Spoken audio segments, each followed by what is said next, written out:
Hi guys, welcome to this video.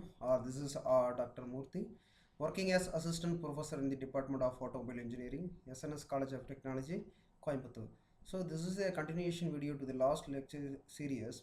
So here we will discuss about the inversions of mechanism. So first, the inversions of the 4-bar chain. Yes, we know what is before that we should know what is inversions. So inversion is nothing but by means of fixing a different links in the system and means of getting a different mechanisms is called inversions. So here we take a 4-bar chain of its inversions, and then we have a different examples. It starts with a crank and lever mechanism. So the example is the beam engine. Yes, a part of mechanism of a beam engine, and it is called as a crank and lever mechanism, so which consists of 4 links, and in this mechanism when the crank rotates about a fixed center 4, the lever oscillates about fixed center D. So here see, this is the example of a beam engine called as crank and lever mechanism. Consider a 4-bar chain. So here the frame 1 is the link 1, it is fixed, and here link 2 is the crank, and link 3 and link 4, where the link 4 it is as a lever, it is connected, that is the one end of the lever is connected to the cylinder and with this piston, and then another end of lever is fixed to the that is the crank by means of link 3. So when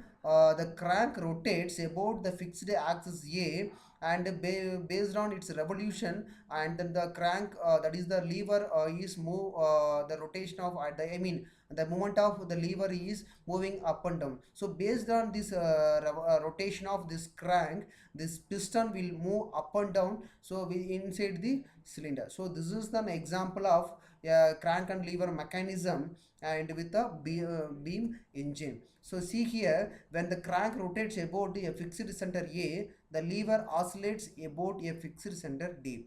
At the end of E of the lever, it is connected to the piston rod, which reciprocates due to the rotation of crank. So in other words, the purpose of this mechanism is to convert a rotary motion into the reciprocating motion. See here, the rotary motion is obtained by means of the rotation of crank, and then the reciprocating motion is obtained by means of the piston movement inside the cylinder. And the next one is the coupling rod of locomotive. This is an example of the mechanism called a double crank mechanism.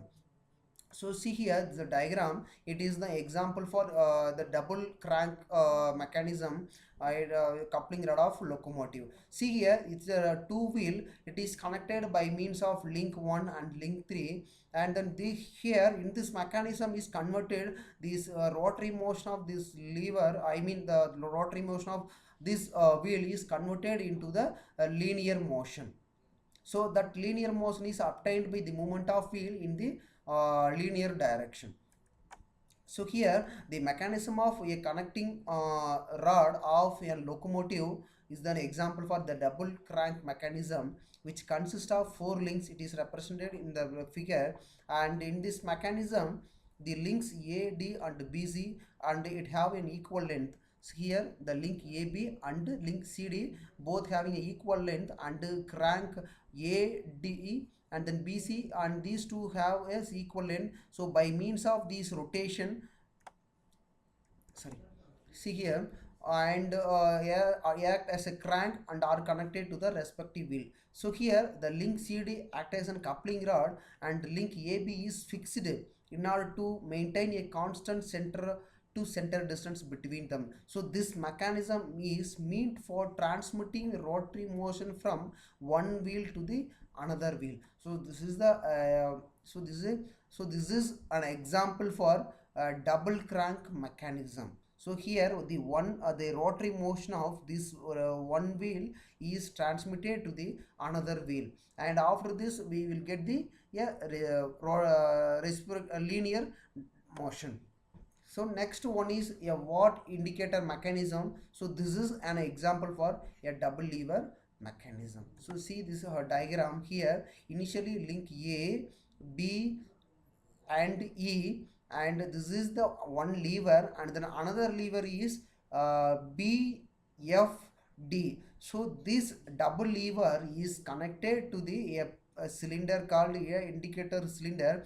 Here the motion of this lever, or the transmission of these two lever is directly affect the movement of this plunger inside the indicator. See here, a watch indicator mechanism known as what straight line mechanism, are called as double lever mechanism, which consists of four links, and the four links are fixed link A, links AZ, CE and BFD, and the displacement of link BFD is directly proportional to the pressure of gas or steam which act on the indicator plunger. On any special displacement of mechanism, the tracing point E at the end of link CE traces out approximately a straight line motion. So the initial position of this mechanism is represented and then by means of full line, and then whereas the dotted lines that indicates the position of mechanism when the gas or stream pressure acts on the indicator plunge. Thank you.